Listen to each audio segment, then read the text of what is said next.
Welcome back, everyone. You've been sending over some really great stuff lately, especially that version of the LinkedIn Workplace Learning Report for 2025. Yeah, lots of interesting material there. It all seems to point to this one big idea, how absolutely critical skills are, for dealing with work today, how fast everything's changing. Exactly. And we've got quite a bit to unpack from what you sent. So our mission for this deep dive is really to pull out the most important takeaways for you. Right. We want to make sense of how companies are trying to handle this whole skills gap thing we keep hearing about.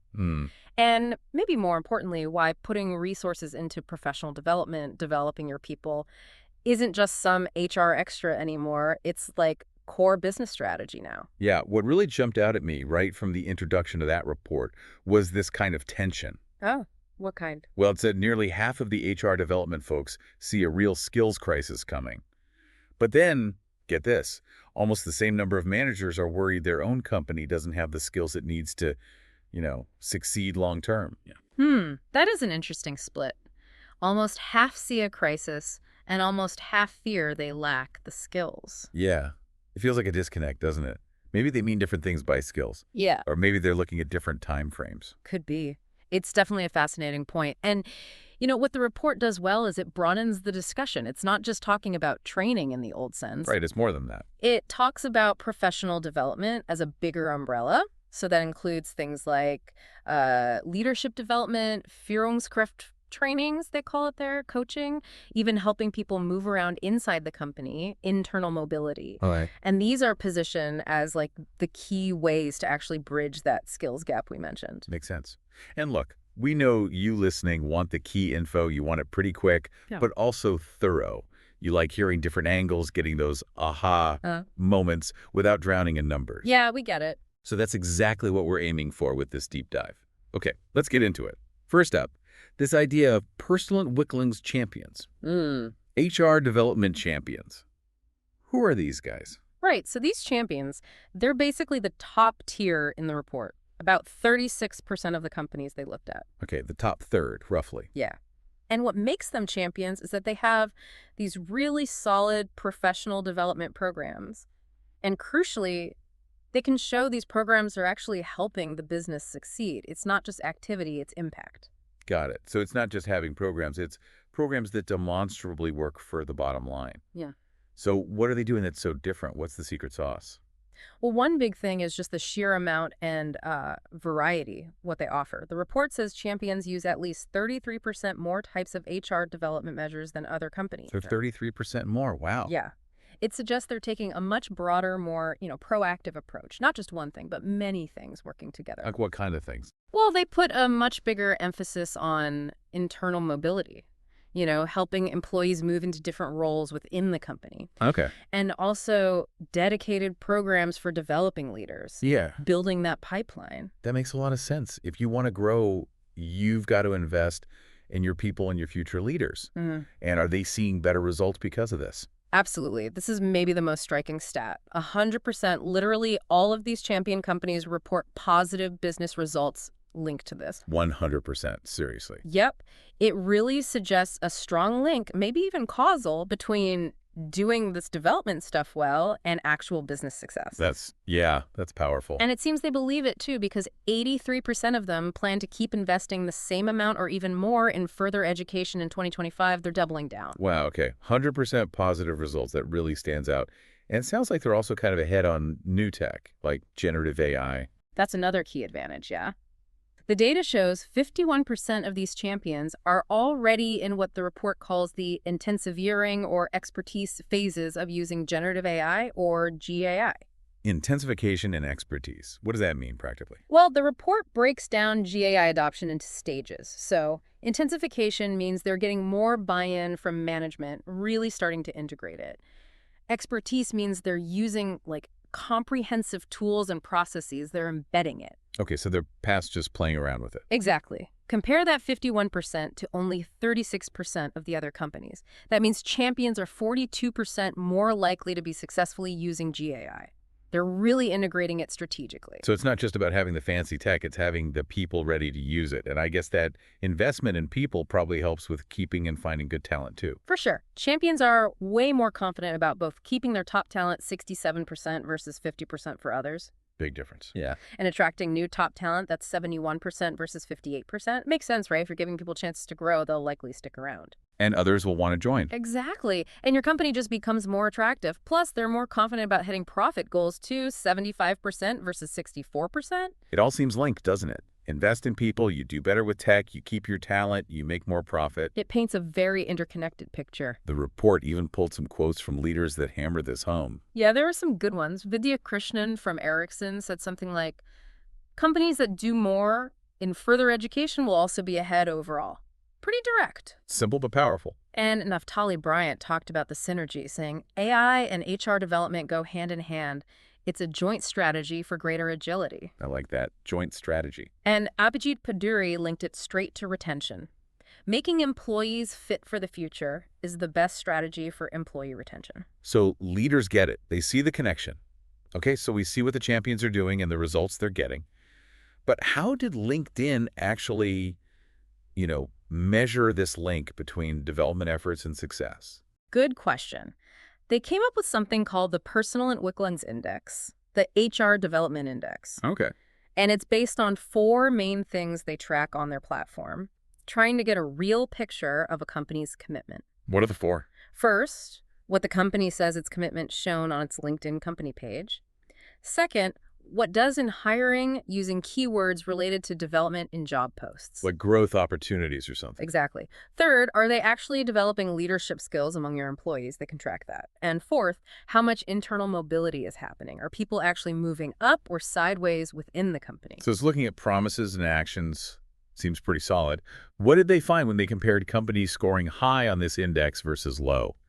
Well, the comparison between the top and bottom groups, the quintiles, showed some really strong correlations. Companies with a high index score were much more likely to have more employees actually doing further education. Makes sense. They also had higher rates of promotions overall, and importantly, more people moving into leadership roles. So it's not just general upskilling, it's building that leadership pipeline internally. Precisely. Which suggests they're building leaders who already know the company, have that institutional knowledge, and probably a more strategic view. Did they give any actual numbers on those promotion rates? They did provide median rates. Both overall promotions and promotions into leadership were clearly higher for companies with a strong index score. And the percentage of employees doing further education also climbed steadily as the index score went up. So the data backs it up pretty clearly. Very clearly. It provides that data-driven link between focusing on development and seeing actual career progression happening inside the company. And this ties right back to that point from Josh Bersin you mentioned earlier about employee expectations. Exactly. Bersin's point is crucial here. He says employees today expect their employers to be partners in their career. Right. It's not just a job anymore. No. And if they don't feel they're getting that support for growth where they are, they're much more likely to look somewhere else, which is a huge risk for companies not paying attention to this. Yeah, a big retention risk. Which leads nicely into the next point, the cost of losing skills. Yeah. The report looked at companies with high turnover, right? What skills were walking out the door most often? Yeah, they analyzed companies with high hiring and high attrition, and the skill that topped the list of what was being lost was strategic thinking. Oof, that's a big one. Huge. That's fundamental for navigating, today's market. Losing that kind of insight is tough to replace quickly. And it probably wasn't just strategic thinking, I imagine. No, you're right. Close behind were things like strategic planning, sales management, and project planning. Those all sound pretty critical, too. They are. And what's interesting about that group of skills is they're not simple plug-and-play skills. They need critical thinking, dealing with uncertainty, and often that deep understanding of the company itself, what the report called institutional knowledge. Yeah, you can't just hire that off the street easily. Not usually. These are often skills grown over time within the organization, which really underlines why developing them internally is so important for stability and staying competitive. Definitely. Now, the report also featured perspectives from HR experts talking about why this investment is so vital. What were some of the key themes there?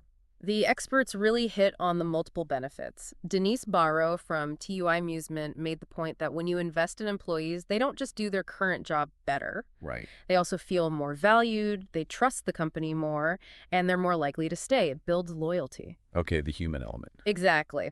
And 𝗬𝗓nie Conway from LinkedIn talked about helping employees reach their potential and see the career paths within the company.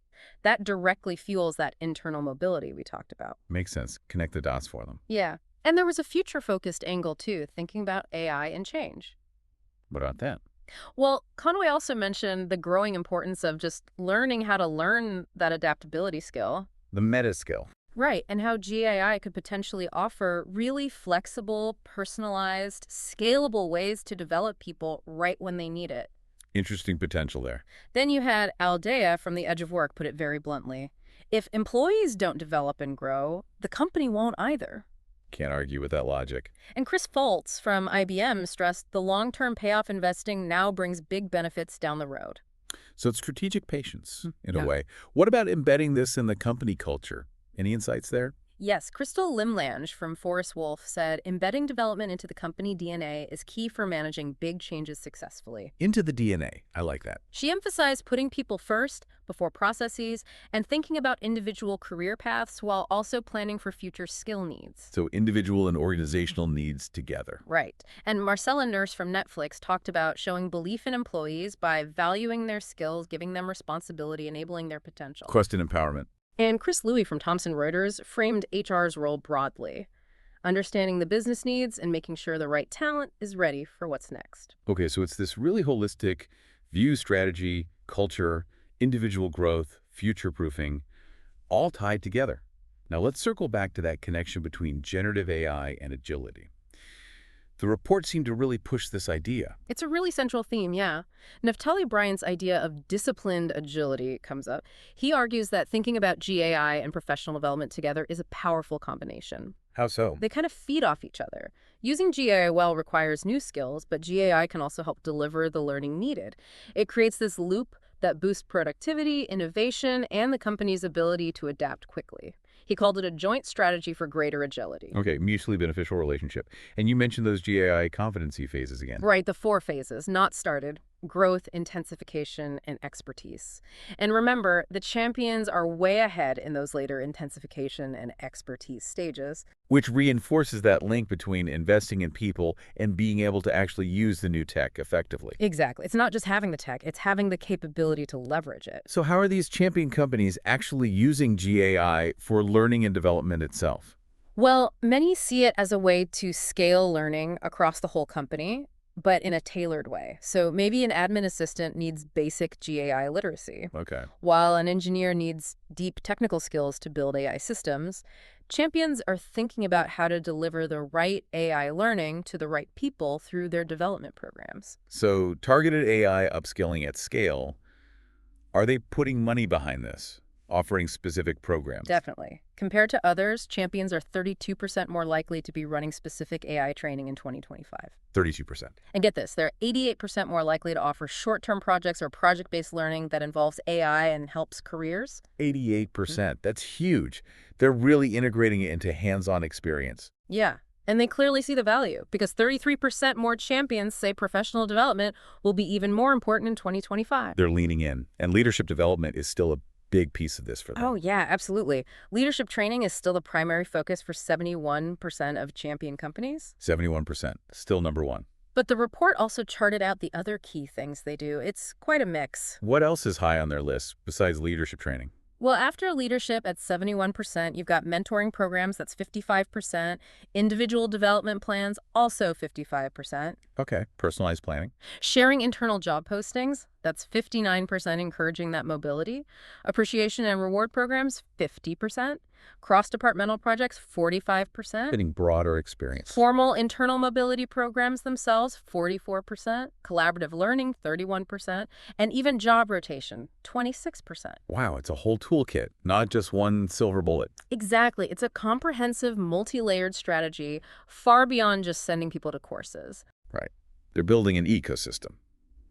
Now, the report also shared some real-world examples, some success stories of companies doing this well. Can we touch on a few of those? Yeah, the examples really make it concrete. Like Zillow, they tied their development strategy directly to becoming a remote-first company.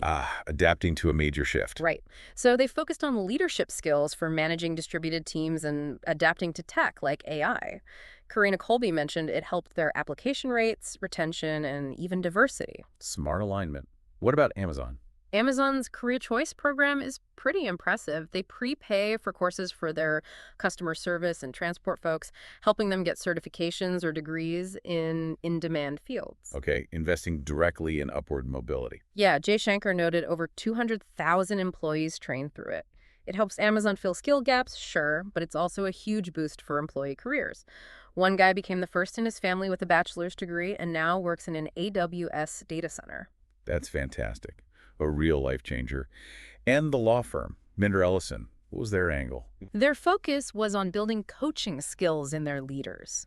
𝗬𝗂𝗏 explained how teaching leaders good questioning, mentoring, and advice giving helps junior employees develop faster, think critically, and become more independent learners. So, leaders as developers. Exactly, promoting adaptability that way.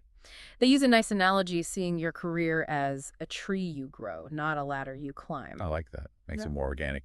And IBM, being a tech company, they're using their own tech, right? They are. Chris Fultz talked about using their AI, 𝗬𝗬𝗧𝗧, to match employees with internal opportunities based on skills and goals. AI matchmaking for careers. Pretty much. It empowers employees to see what's out there, what skills are needed, and then go get them. Gives them ownership. Very cool. And even McDonald's is doing interesting things. Yeah, Landtran described how they use microlearning in different languages and immersive simulations, like gamified learning. Bite-sized and engaging. Right. And it led to better results in the restaurants, more engaged staff, and better skill development overall, tailored to their specific environment. These examples really show it's not one size fits all. You adapt it to your context. Yeah. Okay, but if this stuff is so great, why aren't more companies all in like these champions?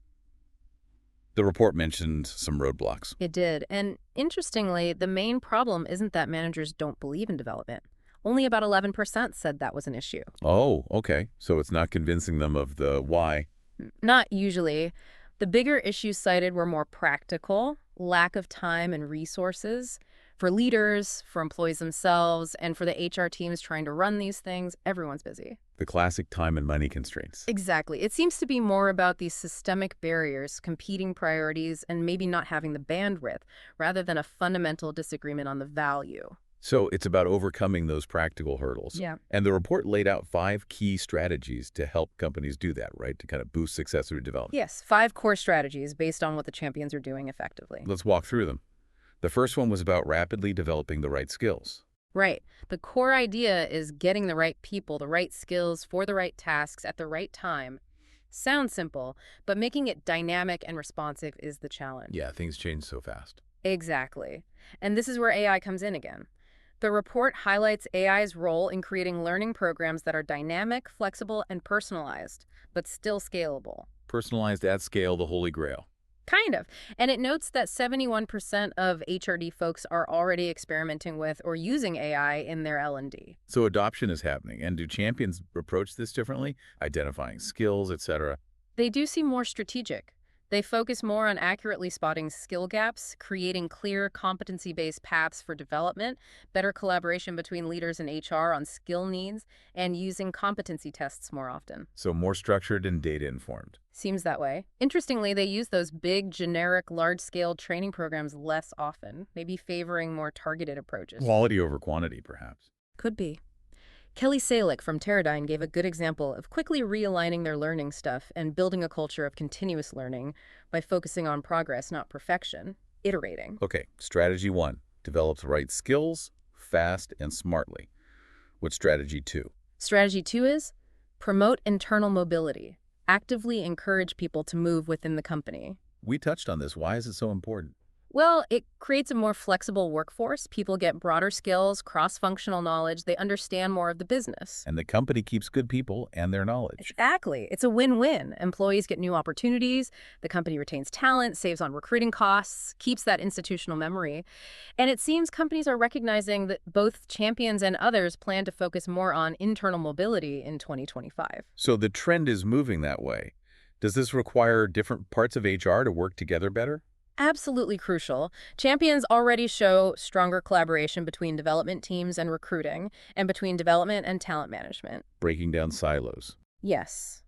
The report stresses needing that cross-functional teamwork, L&D, recruiting, talent management, all working towards common goals to make internal mobility really effective. Got it. And Walmart was an example here. Yeah, Josh Allen mentioned Walmart's long-term commitment to promoting from within and building clear career paths for key roles. Okay, strategy 3. Strategy 3, measure the impact on business success. This is that ROI challenge we talked about. Right, proving the value. Yeah. HR often struggles here. While things like employee motivation and retention are tracked, they shouldn't be the only metrics. So go beyond the soft stuff. Kind of. Amanda Nolan's advice was great. Can you show how your program helps make money, save money, or reduce risk? Answer one of those 3. Connect it to the bottom line. Exactly. And champions do use a wider range of metrics. They track promotions, how many people are doing training, internal mobility rates, much more than just satisfaction surveys. Very few use no metrics. They're measuring what matters to the business. Visa had an example. Yes, Jeremy Broome talked about using AI-powered learning and coaching for their sales teams to understand a bigger product range.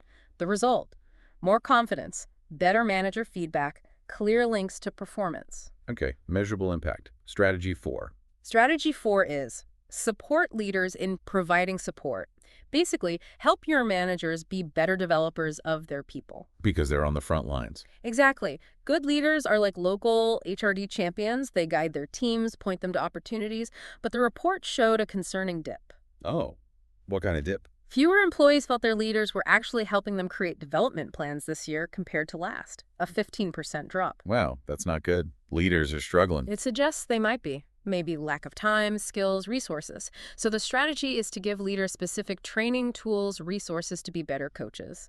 And also recognize and reward the leaders who do champion development and mobility well. Make it part of their job and support them in it. Precisely. 𝗬𝗫 from Coca-Cola shared their performance enablement program, focusing on leader selection, training, and upward feedback to boost coaching skills and remove roadblocks for employees. Okay, support the supporters. Makes sense. And the final one, strategy 5. Strategy 5 is foster ownership. Get employees to take charge of their own development. Empower the individual. Right. It's about employees seeing the meaning in learning. The report found 84% agreed that further education gives their work meaning. That's a strong connection. So development works best when employees are driving their own careers. The company's role is to provide the tools and support systems, ways to identify strengths, set goals, build skills, find those internal moves. Create the environment for ownership. Exactly. The result, engaged learners and a company that's more adaptable and future-ready. And it ties into human skills, too. 91% of HRD pros say those are getting more important. So build skills, enable mobility, measure impact, support leaders, and foster ownership. That's the recipe. And employees seem to be getting it too worse. Must agree that learning helps them adapt to change now than a few years ago. Siemens had an example for this one. Yeah, Jenny Lin described their My Growth approach. It's employee-centric, combines learning with self-reflection, uses growth talks, and a My Skills app for assessment and recommendations, really putting the tools in employees' hands. Okay, putting it all together then. The big takeaway seems pretty clear. Yeah, I think so. Investing in your people's professional development training, growth, mobility, the whole package, it's not just a nice-to-have perk anymore. Right. It's a core driver. It fuels business success, makes you more agile, helps you keep and attract the best people. The champions prove it. It's about understanding the why, and then using smart strategies like those 5 to build skills, move people internally, show the impact, help managers help their teams, and get everyone to own their growth. You got it. That's the path to becoming more like those champion companies, building that capability across the organization. So, thinking about all this, maybe the question for everyone listening is, where's the biggest opportunity in your world to start fostering more of that champion mindset towards development? Ooh, good question. Or maybe, how can you personally use these ideas to manage your own skills and career path more proactively, given how fast things are changing? Definitely some food for thought there. We really hope this deep dive gave you some valuable insights and maybe some concrete ideas. And hey, if you want to dig even deeper into this, there's definitely more information and resources out there to explore on your own learning journey.